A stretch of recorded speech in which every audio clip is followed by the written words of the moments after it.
On the good side naman guys, ito yung energy ng swerte at saka mga magagandang pagbabago, no? Second chances, mga kapiksi. Parang sinasabi dito na magbabago yung takbo ng swerte sa buhay mo and bibigyan ka ng chance ngayon ni universe para maging maswerte ka naman sa iyong buhay. Actually, yung iba sa inyo, nagkakaroon na kayo ng mga bunga, no? Yung iba, literal na as in, baka nag-invest kayo, mga kapiksi before, okay? And right now, parang nagkakaroon na ng mga return of investments. Ibig sabihin, nagbubunga na yung mga investments nyo, kumukubra na kayo.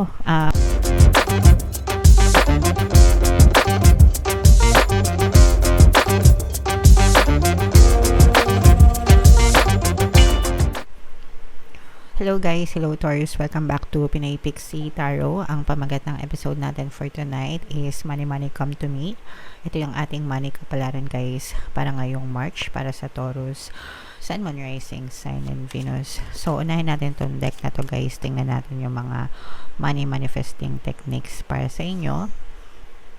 We have Aspire, mga kapiksi. Basahin muna natin. Find photos of the place where you would like to work or sketch it. Stick these images on a special board and look at them every day.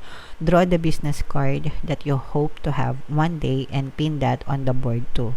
Know that it will soon be yours. So ito guys ay paggamit ng vision board, no? So for some of you, this is a great manifesting technique kung gusto nyo mag-manifest ng mga bagay na gusto nyo, yung paggawa ng vision board. So kung marunong na kayo guys magawa ng vision board, and kung nakagawa na kayo ng mga vision boards nyo and may na-manifest na kayo, comment down below guys, gusto ko mabasa. But yeah, you can do this. I-share ko sa inyo guys yung experience ko. Actually, pagdating sa vision board, kahit anong desire nyo, pwede nyong ilagay doon mga kapiksi. Pero for the sake ng card na to, kasi ang nakalagay dito is where you would like to work or sketch it. Ibig sabihin kung ano yung gusto nyo maging trabaho, no? So, ginawa ko to before nung ako'y empleyado pa, na nag-a-apply ako sa isang kumpanya. So, ang ginawa ko, notebook lang mga kapiksi, hindi siya actually board, no? Yung organizer, diba? Notebook, ganyan. Ang ginawa ko lang nun, nung time na yon, is nag-apply ako ng trabaho sa ibang company, ibang posisyon. So, sinulat ko yung pangalan ko, and then, sinulat ko yung posisyon na ina-applyan ko. And then, dinrawing ko din yung company logo, kasi diba usually yung mga companies may mga logo yan. So, nakadrawing doon yung company logo, and then, sinulat ko din yung desired amount ng expected salary na kumbaga asking price ko nung time na yon, mga kapiksi. So, every day, pinicturean ko pa siya, guys. Ginawa ko siyang wallpaper ng cellphone ko para palagi kong nakikita.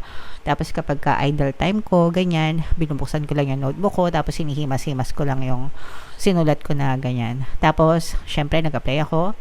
And then, after 2 weeks, mga kapiksi, nakareceive ako ng email from the company. Natanggap ako dun sa ina-applyan ko.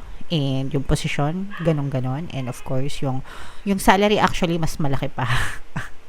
Mas malaki pa yung in-offer sa akin kasi dun sa sinulat ko dun sa notebook ko mga kapiksi. So, that's how the law works guys, no? You declare what you want. Kailangan specific ka. Ano yung gusto mo, ano yung desire mo, diba? You have to be specific and you just wait, no? Mag-antay lang kayo. Don't waver.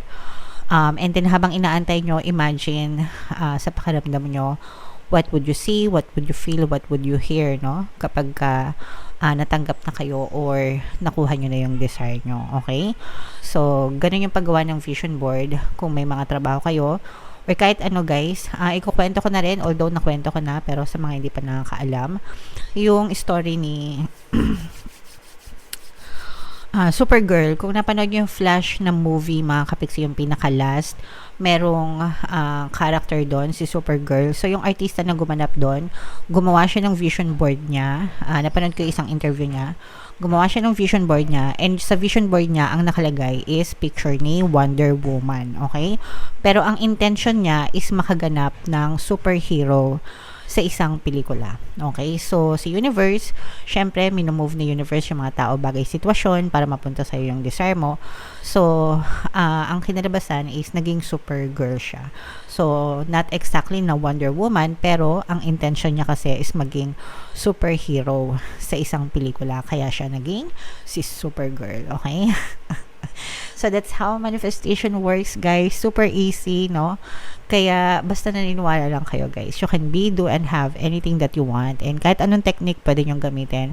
For more manifestation techniques, guys, mag-subscribe na kayo dun sa ating membership program, no? I-click nyo lang yung join button. Marami kayong matututunan dun as in. Right? So, comment down below. Taurus, if feeling nyo naka-resonate kayo dyan, tingnan natin yung ganap sa inyong kaperahan, guys, ngayong March. Shuffle ko to. Habang sinashuffle ko to, panoorin nyo muna yung video natin regarding sa ating paano mag-manifest ng abundance video course. Kapiksi, sawa ka na ba sa mga struggles at hirap sa buhay mo? Masipag ka ba at masikap sa buhay ngunit hindi ka pa rin umaasenso? Ilang beses ka na bang nag-attempt mag-negosyo at mag-invest pero palagi ka pa rin nalulugi? Sa pagkakataon na ito ay maaaring may subconscious beliefs ka na nagiging balakid sa iyong pag-unlad at pagyaman. Introducing, paano mag-manifest ng abundance video course. Dito ay matututunan mong ma-overcome ang mga balakid mo para tuluyan ka ng umunlad, umasenso, sumagana, maging matagumpay, successful at maswerte sa iyong kabuhayan, pera, trabaho, negosyo, salapi at kaperahan ng bonggang-bongga. Dali, mag-send na ng email sa pinoypixitaro@gmail.com at simulan na ang iyong pagyaman ngayon. Alright, so sa lahat ng gusto mag-avail ng course, guys, naka-flash sa screen nyo. Una, meron tayong paano mag-manifest ng abundance video course para sa inyong kabuhayan, pera, trabaho, negosyo, salapi. Meron din tayong paano mawala ang third party at magkaroon ng harmonious na relationship, guys. And meron din tayong email coaching, manifest your desires using the law of attraction. So sa lahat ng interesado, guys, mag-send lang kayo ng email sa pinoypixitaro@gmail.com. So, Taurus, guys, kayo ay represent ng Queen of Pens. Ito yung ating money energy. This is both negative and positive. Unahin natin yung negative, mga kapiksi, kasi for some of you, you may be facing toxicities, no, sa trabaho nyo. Especially kung nagtatrabaho kayo, guys. Kasi for some of you, parang nabubuli kayo sa trabaho nyo. Pwedeng namamaltrato kayo, mga kapiksi. Nabibiktima kayo ng mga racism na tinatawag, no, lalo na kung ibang lahi, kasi di ba sometimes sa ibang bansa iba-ibang lahi, no, yung katrabaho natin. So yung iba sa inyo baka nabubuli kayo ng ibang lahi and very stressful yung pakiramdam nyo. Yung iba naman parang sabi ko nga nabubuli, parang merong nagtitrip sa inyo, ganyan, yung power tripping, lalo na kung mataas yung position nila, let's say boss mo o kaya senior sa inyo, mas matagal, ibig sabihin parang ginagamit nila yung power nila o yung authority nila para maliitin kayo or something like that, guys. So, syempre, guys, kung wala naman tayong choice and kailangan natin magtiis, 'di ba? Kasi wala tayong malipatan, kailangan natin makisama. Huwag niyo na lang masyadong personalin, mga kapiksi. And kumbaga pasok lang kayo doon para magtrabaho, sumahod, yun naman yung importante, yun yung priority natin, 'di ba? Para meron tayong pagkakitaan. Pwede rin kayong makinig, guys, ng ating subliminal, yung pampabait ng boss and mga kasamaan sa trabaho. So, marami na rin natulungan yung subliminal na yun, guys. Basahin nyo na lang sa comment section, as in bumabait talaga yung mga boss nila and yung mga kasamahan nila sa trabaho. Tsagain nyo lang, mga kapiksi, hanggang sa makita kayo ng changes sa kanila, guys. Okay? Alright. On the good side naman, guys, ito yung energy ng swerte at saka mga magagandang pagbabago, no, second chances, mga kapiksi. Parang sinasabi dito na magbabago yung takbo ng swerte sa buhay mo and bibigyan ka ng chance ngayon ni universe para maging maswerte ka naman sa iyong buhay. Actually, yung iba sa inyo, nagkakaroon na kayo ng mga bunga, no? Yung iba, literal na as in, baka nag-invest kayo, mga kapiksi, before, okay, and right now parang nagkakaroon na ng mga return of investments. Ibig sabihin nagbubunga na yung mga investments nyo, kumukubra na kayo, mga kapiksi, no, and yung mga nakukubra nyo, mga kapiksi, parang bibigyan pa kayo ng chance para lalo nyo pang mapalago ito, no, and lalo pa kayong swertehin sa buhay, mga kapiksi. Kumbaga compounding, no. So, malaking tulong ito para sa inyo, mga kapiksi. And yung iba naman talagang nakita kayo ng mga bunga, no? Mga magagandang bunga ng mga pinaghirapan nyo. At saka yung iba sa inyo parang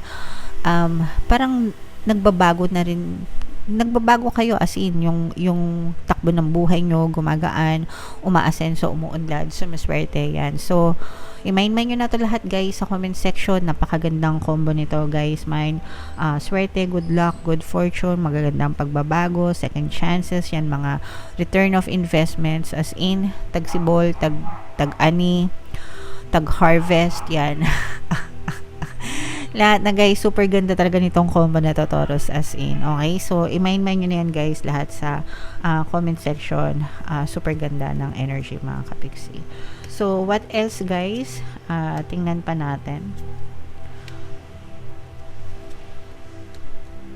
So meron ditong presence ng water signs, mga kapiksi, Cancer, Pisces, Scorpio. For some of you guys, maaaring may blessing in disguise din na dumating sa inyo. So, pag blessing in disguise, mga kapiksi, ibig sabihin, merong tinatanggal, no, si universe na mga unwanted, no, mga unwanted na tao, bagay, sitwasyon na nagpapahirap sa buhay nyo, mga kapiksi, to make way para bigyan ng daan yung mga bagay na deserve nyo talaga, especially in terms of money.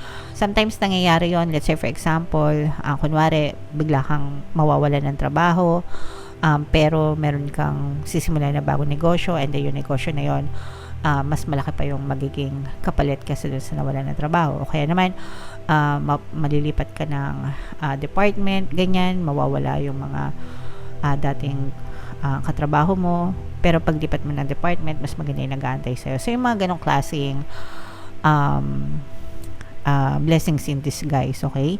And ang kapalit nito guys is kaperahan, no? Magandang takbo ng kaperahan. This is abundance of money, mga kapiksi, okay? So i-mind nyo na yan sa comment section, mga kapiksi, no? Money, more money. Ang dami yung ima-mind dito guys, as in talagang for some of you, magiging very relaxed, very chilled kayo.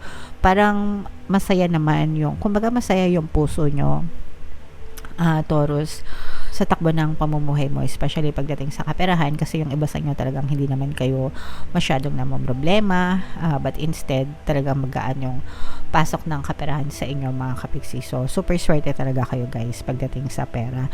Yung iba sa inyo guys pwedeng nagbabakasyon, no, although medyo alanganin yata yung panahon ngayon, pero well, actually March, this is March reading, so yung iba sa inyo baka may mga summer vacation, ganyan. So, yeah, samantalahin nyo mga kapiksi para makapag-relax kayo, makapag-recharge, and deserve nyo naman yan, guys. Okay?